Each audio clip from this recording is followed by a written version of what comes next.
స్తోత్రమెస్య ప్రేమ దేవుని బిడ్డలారా, క్రీస్తు నామమున అందరికి సమాధానం కలుగును గాక. ఆమేన్. నేను మీ అభిషేక్. ఎలా ఉన్నారు? బాగున్నారా? ఉదయం లెగుస్తున్నారా? ప్రార్థన చేసుకుంటున్నారా? వాక్యం ధ్యానం నుంచుకొని అడుగుతున్నాను. ఒకవేళ ఇంకా ఎవరైనా ప్రార్థన చేసుకోకపోతే ఉన్న పాటను మోకరించి ప్రార్థన చేసుకొని వాక్యం ధ్యానించుకోవాలని తెలియజేస్తుంది బిడ్డలారా. తద్వారా దేవుడు మీతో మాట్లాడే మమ్మల్ని ఆశ్రయించి విశ్వాసంలో ఆత్మీయంలో మరింత బలపరుస్తారని తెలియజేస్తూ ప్రతిదినము దేవుని వాగ్దానం అనే ఈ ఆత్మీయ జాగరణ కార్యక్రమంలో వాగ్దానం చదువుకుందాం. నేను చదువుతున్నాను. ఇదిగో నేను ఒక నూతన క్రియ చేయుచున్నాను. యెషయా 43:19. గనుక దేవుని బిడ్డలారా, ఈ వాగ్దానం బట్టి మనం ఏం తెలుసుకోవాలంటే, గడిచిపోయిన పాత సంవత్సరంలో నీకు అన్ని వ్యతిరేకంగా జరిగినాయా? నీ వ్యాపారంలో లాస్ వచ్చిందా? నీ ఉద్యోగం పోయిందా? నీ విశ్వాస జీవితంలో నువ్వు తగ్గిపోతున్నావా? నువ్వు దేవుని ఎదగడం తగ్గిపోతున్నావా?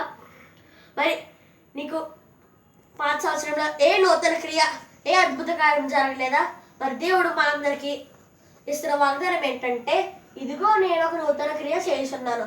కనుక దేవుడిలో మనకు దేవుడు ఇదిగో నేను ఒక నూతన క్రియ చేయుచున్నానని వాగ్దానం చేస్తున్నారు. దేవుడిలో మనకు ఈ నూతన సంవత్సరంలో దేవుడు మనకు ఏమైనా వాగ్దానం చేస్తారంటే, మనకు ఒక నూతన క్రియ చేస్తారని మనం వాగ్దానం చేస్తున్నారు. దేవుడిలో కనుక మనము మన ప్రవీణ యేసుక్రీస్తు మనకి ఈ సంవత్సరంలో ఏదో ఒక నూతన క్రియ చేస్తారని మనం విశ్వసించే వారికి ఉండాలని తెలియజేస్తుంది. ఏమిటా కనుక విశ్వాసం ధైర్యం తెచ్చుకోండి, వాగ్దానం అనేది పెట్టి ప్రార్థన చేసుకోండి.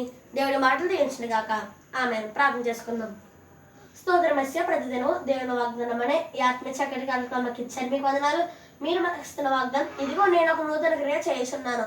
ఈ వాగ్దానాన్ని మా అందరి జీవితంలో నెరవేర్చండి. ఎవరైనా రోగులంటే వారందరూ స్వస్థపరచండి. ఇతను ఎవరైతే పుట్టినరోజులు పిల్లలు జరిపించుకుంటున్నారో వారందరూ ఆశీర్వదించండి. అనేకమైన పుట్టినరోజులు పిల్లలు జరిపించుకోవాలో సాయం చేయండి.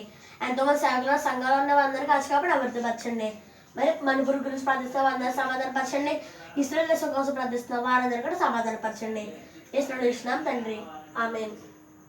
కనుక దేవుని బిడ్డలారా, ఈ వాగ్దానం మీరు పొందుతున్నారు కనుక లైక్ చేయండి, షేర్ చేయండి, సబ్స్క్రైబ్ చేసుకోండి, మంచి మంచి కామెంట్స్ పెట్టండి. దేవుడి బాబు నిలుచుగాక. ఆమేన్.